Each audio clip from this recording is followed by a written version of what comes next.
আমরা এই 2024 নতুন বাংলা বিনির্মাণ করার অন্যতম কারিগর ডাকসুর সাবেক বিভিন্ন নাম দিয়ে আওয়ামী লীগ তথা এই খুনিদেরকে পুনর্বাসনের চেষ্টা প্রতিরোধের যে আন্দোলন সেটাকে দমিয়ে রাখার চেষ্টা করবেন না।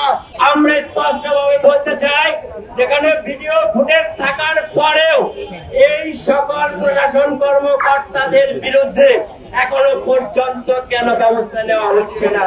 সরকার যদি অপরাধীদেরকে বিচারের মুখোমুখি না করে তাহলে কিন্তু আমরা কঠোর কর্মসূচিতে যেতে বাধ্য হব।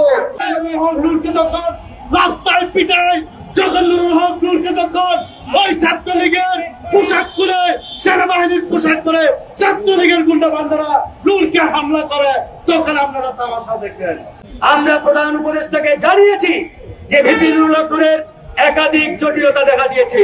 এই ঘটনাগুলোর পরেও আমরা এই সরকারের প্রতি আর বিন্দু পরিমাণ আস্থা রাখতে চাই না। এই হামলা যদি ডক্টর ইউনূসের কাছ থেকে না আসে তাহলে ডক্টর ইউনূসকে ক্লিয়ার করতে হবে যে এই হামলা কার নির্দেশ হয়েছে, এবং আজকের এই প্রোগ্রাম থেকে স্বরাষ্ট্র উপদেষ্টার তথর্ম উপদেষ্টার পদত্যাগ দাবি করছি।